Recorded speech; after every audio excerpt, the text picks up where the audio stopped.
1984 का साल था। इंडिया एक नए तरह की गाड़ी के लिए तैयार था, एक ऐसी गाड़ी जो मजबूत, बड़ी और सस्ती हो। टाटा मोटर्स ने टाटा सुमो लॉन्च करके इस जरूरत को पूरा किया। ये तुरंत ही हिट हो गई।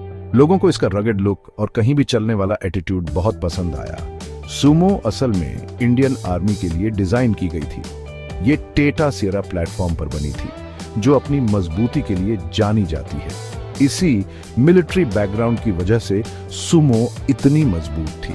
टाटा मोटर्स ने सुमो को आम लोगों के लिए भी बनाया। ये जल्दी ही सबके बीच पॉपुलर हो गई। किसान, व्यापारी और परिवार सबको सुमो की प्रैक्टिकलिटी पसंद आई।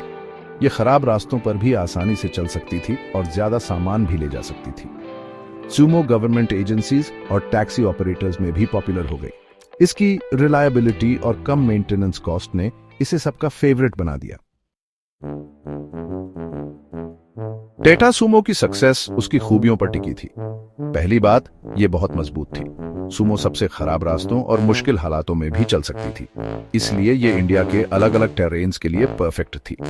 दूसरी बात, सुमो बहुत स्पेशियस थी। इसमें 7 से 9 लोग आराम से बैठ सकते थे, इसलिए ये बड़े परिवारों और ग्रुप ट्रैवल के लिए आइडियल थी।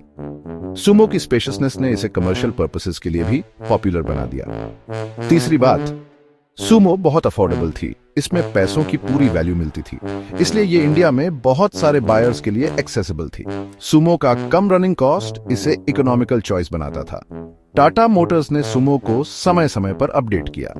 सुमो विक्टा और सुमो गोल्ड इसके इंपॉर्टेंट अपग्रेड्स थे। इन अपडेट्स में इंप्रूव्ड इंजन्स, बेटर इंटीरियर्स और नए फीचर्स थे। टाटा सुमो का इंडिया में एक लंबा और सक्सेसफुल सफर रहा, लेकिन समय बदल रहा था। नए सेफ्टी और इमिशन नॉर्म्स आए। ये रेगुलेशन समय के साथ और सख्त होते गए।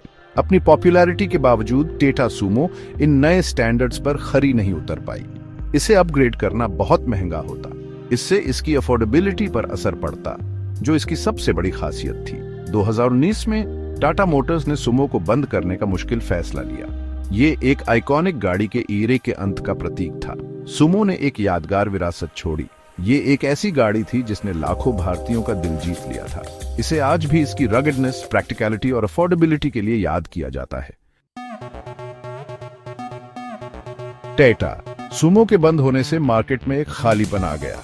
इस आइकॉनिक एसयूवी के फैंस इसके वापस आने की उम्मीद कर रहे हैं।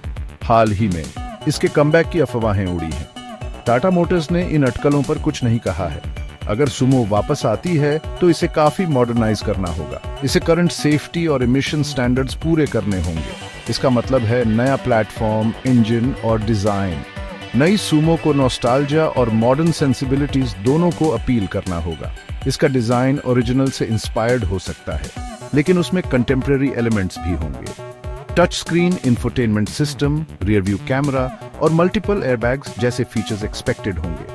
परफॉर्मेंस को भी इंप्रूव करना होगा। एक पावरफुल लेकिन फ्यूल एफिशिएंट इंजन जरूरी होगा।